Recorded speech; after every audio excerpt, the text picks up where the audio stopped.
चलिए फ्रेंड्स, आज मैं आप सबको बताने जा रही हूँ कि हमें कौन से काम नहाने के बाद करने चाहिए और कौन से काम नहाने के पहले करने चाहिए। ये दोनों काम आज मैं आपको बता रही हूँ सनातन धर्म के अनुसार।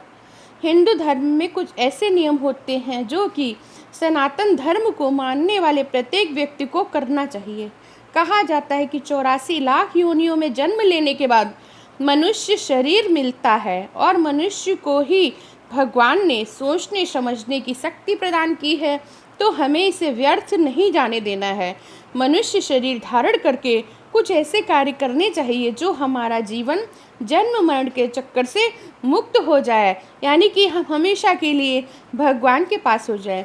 तो हमें हमेशा अच्छे से दिनचर्या की शुरुआत भी करनी चाहिए। स्नान करने से पहले कुछ ऐसे कार्य होते हैं जो हमें कर लेने चाहिए, जैसे भगवान के कमरे की साफ़ सफाई हमें नहाने से पहले कर लेनी चाहिए, क्योंकि नहाने के बाद झाड़ू पोछा करने से हम अशुद्ध हो जाते हैं, फिर दोबारा से नहाना अनिवार्य हो जाता है।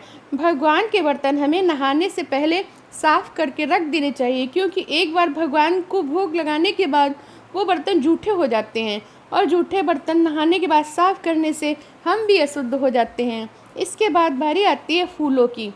फूलों को हमेशा नहाने के पहले तोड़ना चाहिए। वायु पुराण के अनुसार फूल हमेशा नहाने के पहले ही तोड़ने चाहिए, क्योंकि नहाने के बाद जब हम फूल तोड़ते हैं तो उन फूलों को भगवान स्वीकार नहीं करते हैं और फूलों को धोना नहीं चाहिए। यदि आप शरीर पर तेल लगाते हैं तो ये हमेशा नहाने से पहले लगाना चाहिए, क्योंकि तेल में कुछ दूषित पदार्थ भी मिलाए जाते हैं जो हमें स्नान के बाद लगाने से दूषित कर देते हैं।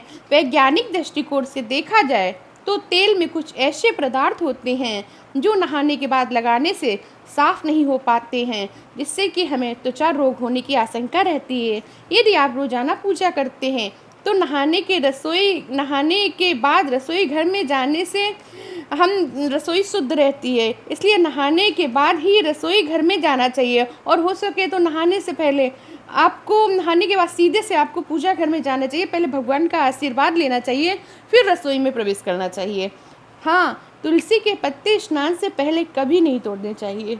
तुलसी माँ नाराज़ हो जाती हैं और वो पत्ते भगवान स्वीकार भी नहीं करते हैं। घर के सदस्यों को खाना हमेशा नहाने के बाद देना चाहिए, ये उनका सम्मान होता है और भगवान की कृपा भी प्राप्त होती है।